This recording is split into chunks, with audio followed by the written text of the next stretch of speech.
When I met Wyatt, I was a shy 22-year-old bookworm. He was an outgoing, handsome, and fit jock that up from girl to girl.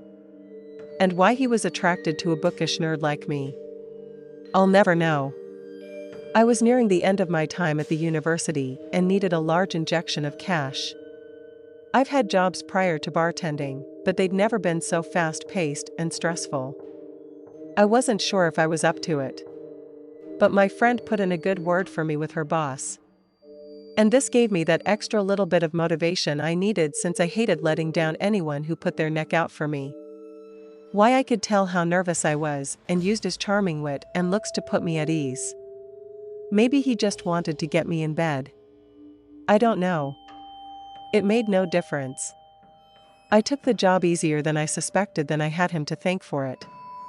When he asked me our time, agreed without a second thought. Our time together may have been short, but I loved every second of it. I tell you all this personal stuff not to brag, but to give you some sense of how serious his death was to me when it came. If he remains the love of my life. 22 years later, he had to have been the one on the night I lost him. I had been called in to cover for another girl who never showed why it was working the door. A line was already curving around the block when I arrived. The club was popular with locals and tourists alike. I can't remember a shift where the place wasn't packed to the rafters. He was doing his job as usual, checking IDs as patrons entered when he heard an argument going on down the block. Another guy took his place while he went to check it out. About halfway through the line, he caught sight of a couple. The male was yelling at the female, accusing her of flirting. The girl yelled back and the man slapped her. This had to have pissed off Wyatt. Despite being a big and imposing football player, he had been raised in a family with 3 sisters who he was very protective of. He hated men who mistreated women and wouldn't hesitate to step in whenever he witnessed it. It's selfish to say, but I wish he wouldn't have in this case. Witnesses said that after the man had his girlfriend, Wyatt charged the guy and yanked him back so hard that he fell backwards onto the sidewalk. This is where Wyatt made his biggest mistake.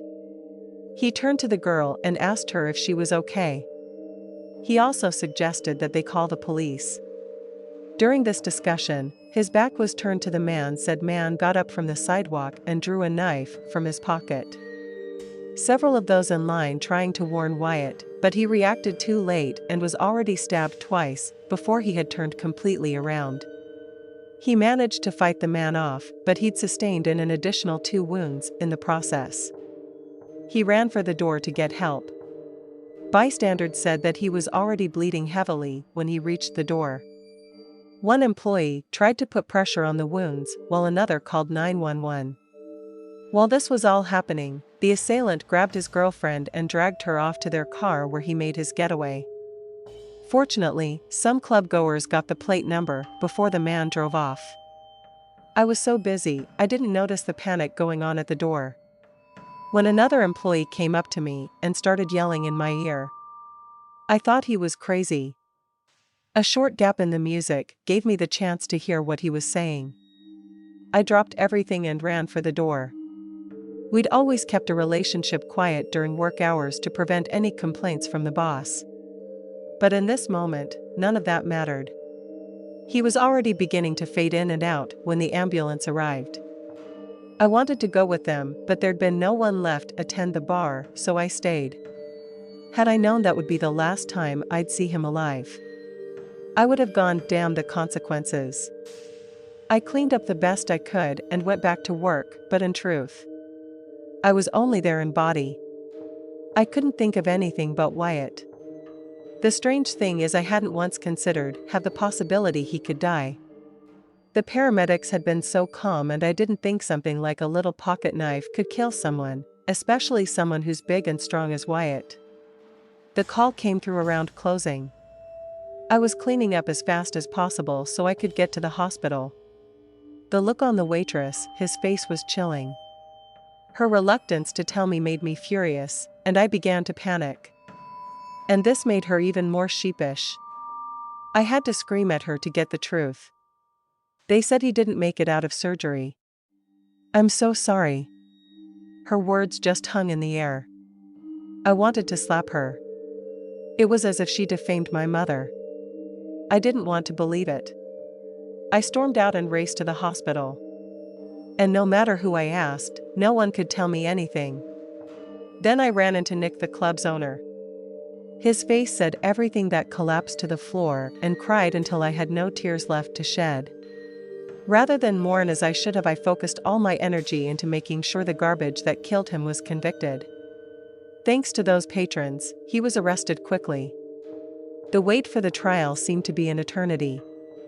In that time, I'd graduated and moved to Denver for work. I returned for the trial and sat through each and every day of it. We figured since the guy had a lot of prior convictions, life was a certainty.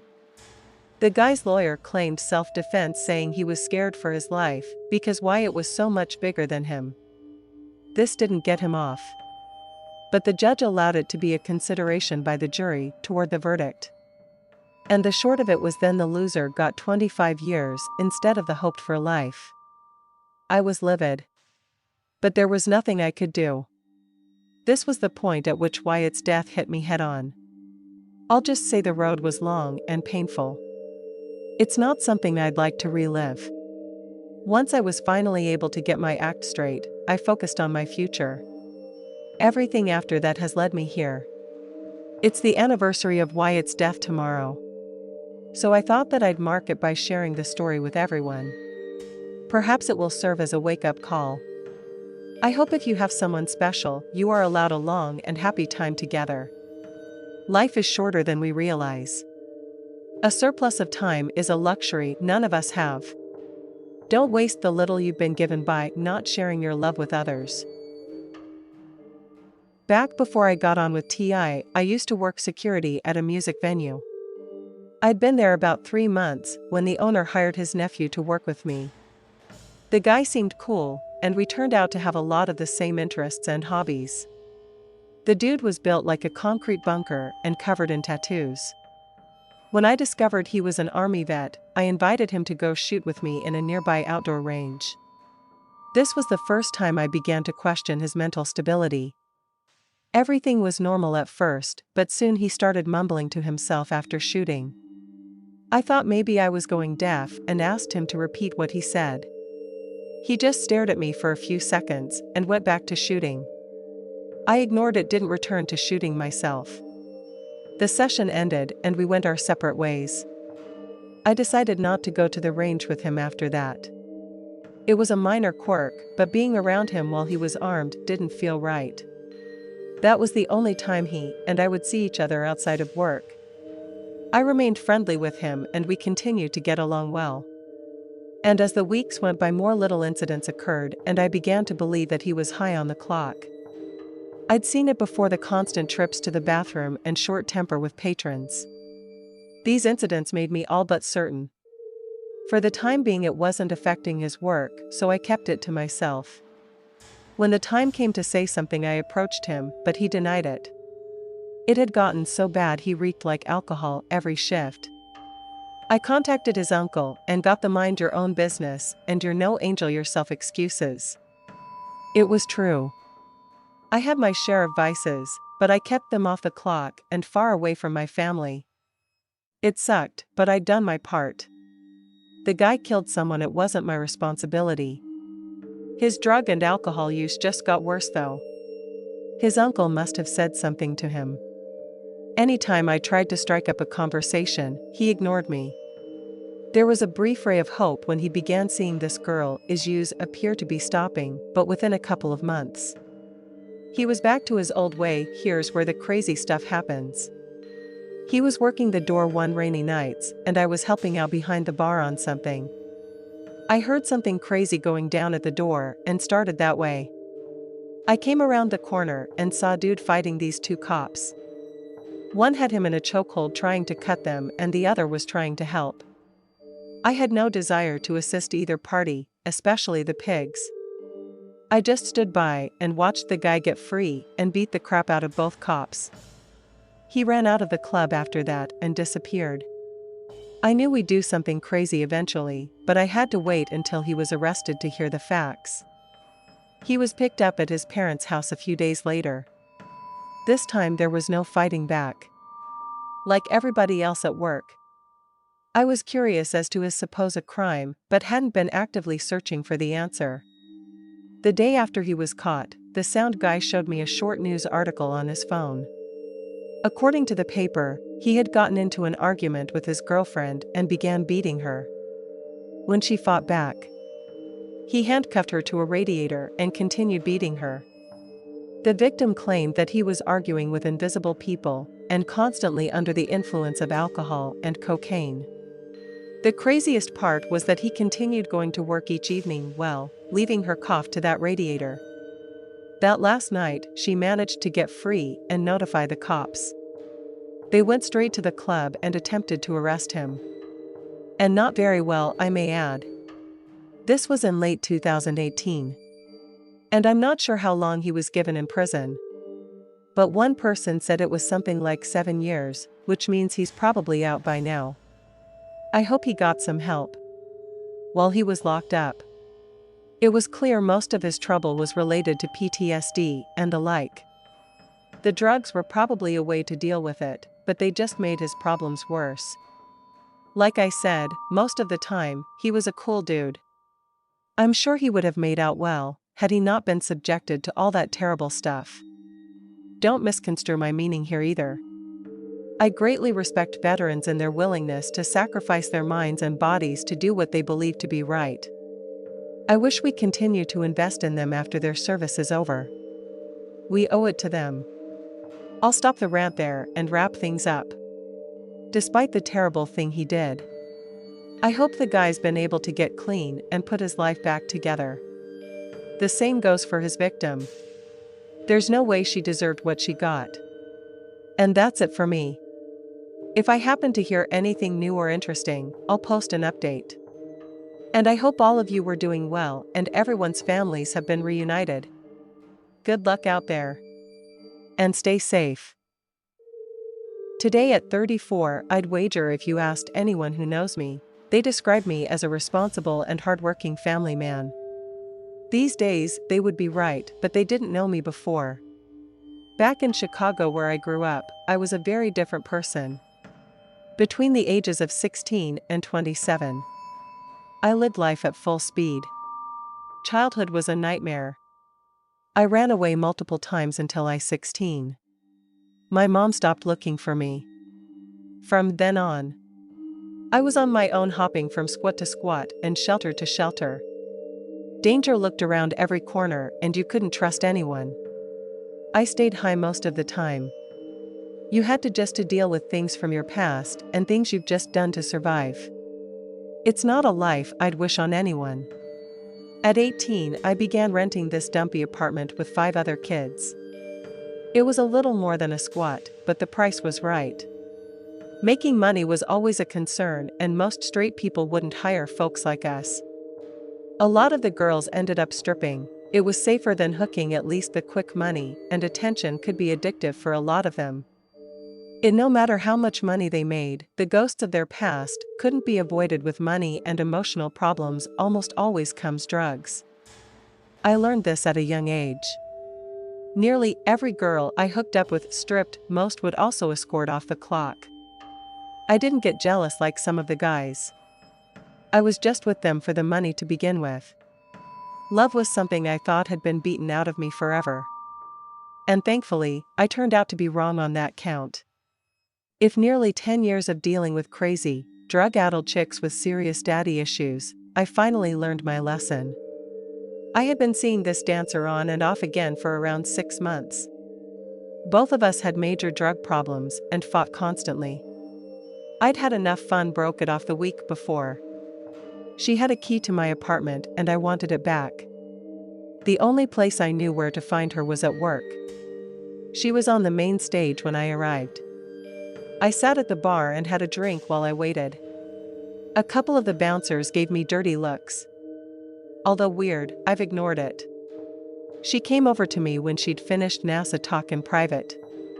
I figured that she was going to try and talk her way back into my life, but I agreed. We went off around the side of the stage, where the girls did lap dances, and sat down. She started coming on to me, but I pushed her away. I wasn't rough or anything close. When she realized her plan wasn't working, she began throwing a fit. I mean, she was so loud and drowned out the music. At one point, she slapped herself and left a big handprint on her face. I wish I could say I was surprised, but I was used to crazy by now. I leaned back in my chair in Washington till two bouncers from earlier ran around the corner and snatched me up to my feet. She pointed at the mark on her face and said, "See, I told you he hits me." I burst out laughing and never struck a woman except for once when a meth had attacked me with a knife. And certainly never hit any of my girlfriends. I guess the bouncers didn't get the joke. She had obviously filled their heads with a load of BS about me beating her. And the look in her eyes told me everything I needed to know. I was gonna pay. And for about 15 minutes I did. Even when compared with the beatings I got from my mom's boyfriends when I was younger. I've never been pummeled that bad. I was thrown out the back door when they'd finished. And I can still remember the stink of the dumpster and how bad it hurt to breathe. It's a miracle I made it home. I laid curled up in the ball in bed for over a week, only occasionally getting up to go to the can or answer the door for my dealer. I'd already decided that I was going to clean up and start off new somewhere else. I only stay on the pills because of the pain. But once I'd healed up enough, I even quit with those and initially tried to go cold turkey, but that wasn't happening. Add the number of a friend who worked at an inpatient treatment facility, and he got me in there. 2 days later, I walked out a new man and was the first day I've seen the streets as a sober man since I was 13. My options were endless. Now, I could go anywhere and do anything. And it was up to me to make the best of the second chance. Truth is, I was 27 and had worked a legit job for more than a month at a time. Chicago was full of all the wrong people and too many bad memories. I hopped on a bus to Florida and never looked back. When I arrived in Miami, I walked from construction site to construction site. I begged for any job, no matter how small. I did eventually find someone who gave me a chance. For almost 9 months, I'd show up and clean and do anything I was asked to do. My hard work paid off and I was hired on full-time in the office. The boss must have seen something in me that I'd never seen in myself. My boss, Sam, turned out to have a daughter. She'd come up to the site on occasion to see her dad. And I've never seen a more beautiful girl in my life. But the chance of her and I ever being anything was unfathomable. There was no way I was going to risk the position I carved out for myself. Regardless of how insignificant it may have been. I kept my head down and did my job. It turned out she and her dad had a different plan. Sam began dropping hints that Linda, not her real name, was divorced. She started coming up to the office a lot more and even introduced me to her son. I wanted this all to be real, but I was terrified. I guess she got tired of waiting and asked me over for dinner. After a year and living in what amounted to be a closet alone, I accepted that night was an entirely new experience. I was amazed at her and her son's relationship. I'm ashamed to admit this, but I cried when I got back to my place. Seeing what I missed as a child was heartbreaking. Things took a nice gradual course after that first date. I assumed Linda would bail as soon as she had heard about my past, but she stuck beside me. We dated the further year before getting married. And naturally, Sam was my best man. We've since had a daughter and hope to have one more child. It's been a steep learning curve when it comes to family. But like most other things, Sam has been a great help. I owe him everything and more. Has given me all the things I didn't have growing up, is the nearest thing to a father I could have ever had. If I could go back in time and erase all the bad things that's happened to me, including that horrible beating, I wouldn't do it. That night brought me to where I am today, and no money or fortune in the world could convince me to ever give this up. I was young, maybe 20 or 21, I had this stupid idea that I was going to become a party promoter and roll that into a lucrative career as a club owner. I had no idea what I was doing. And I thought I hit the jackpot. when I met this guy named Sean. He was a few years older and claimed to have a lot of experience hosting parties around the Northeast. He agreed to be an equal partner and show me all that he knew. I didn't find out it was all a lie until the damage had already been done. Early on, he convinced me to bring in this group of guys to run our security. And I knew nothing about them. But they looked the part. So I agreed. Everything Sean brought into the partnership turned to crap. The security team were the worst of it. They were more of an annoyance at first. Because they were older, they never wanted to take orders from me. I'd usually have to get Sean to talk them. We agreed that he'd run the night of the party operations, and only made sense of the security guys wouldn't listen to me.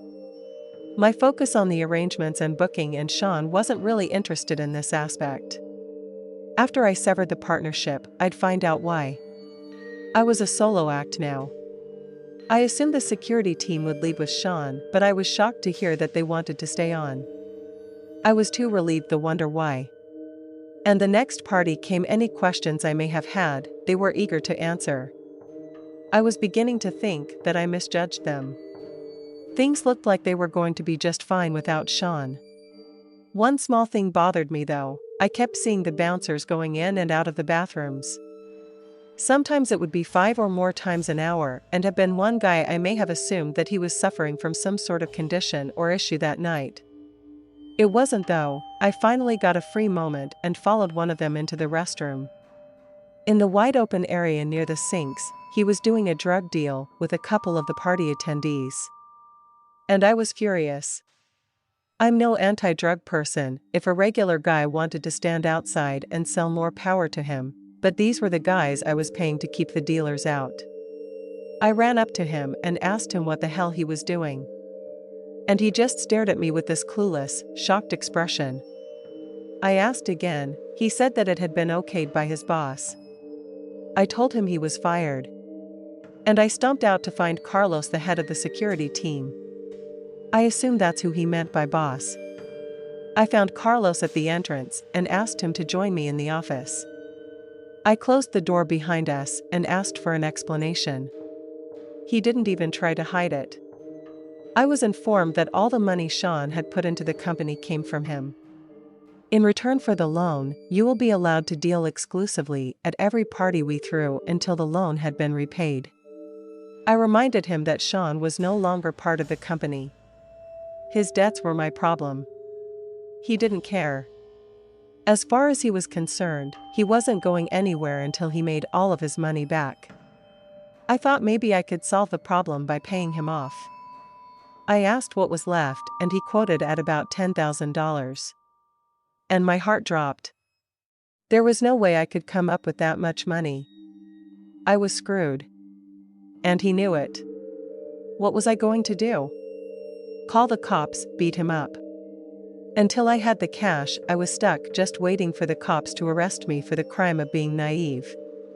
And the time between then and the next party, which was 3 weeks, I considered 1,000,001 different ways to get out of the problem. The prospect of jail terrified me. If I was rich, I would just have left everything and started over somewhere else. With just a few days to go, I would do the one thing I didn't want to do: go to the cops. In a way, I was kind of fortunate. Carlos and his men were wanted, but nobody was willing to say anything on the record. I didn't get the impression that they were like mafia level, but they'd drawn enough attention to themselves to get the cops interested. I'd also find out that Sean was one of them, and more than likely a high-ranking member. No matter what, I couldn't seem to get away from that loser. I would ultimately make a deal where I testified against everyone involved and avoid any charges. I guess in the end, jail scared me more than possibly dying. The night of the party, Carlos and his team of thugs, including the guy I'd fired, showed up and did their thing like usual. About an hour passed until the cops arrived and arrested him and his crew, along with a few others. I felt bad about the other people, but I knew that they'd likely get off with a slap on the wrist if they were charged at all. When the time came, I testified, and everybody was convicted. Their sentences ranged from time served all the way up to 15 years, and Carlos and Sean's cases. Although my immediate problems seemed to be solved, I had no way of knowing if I was truly safe. I borrowed $5,000 from my parents and put it with what little I still had and left town. Since then, I've lived in multiple places across the country, getting work where I can and always keeping aware of my surroundings. It's been almost a decade since, and the constant moving and looking over my shoulder has come to an end. For all I know, I've done all this for nothing. And the last 10 years have been wasted. This in mind, I've decided to finally stop and put down roots. I won't say where, but I will say it's peaceful and inviting place. Maybe I can finally find a nice girl and start a family. Not know. If I am really being hunted and my enemies catch up with me, at least I was able to enjoy the little time of normality I had. When you've been running as long as I have, it's a simple pleasure you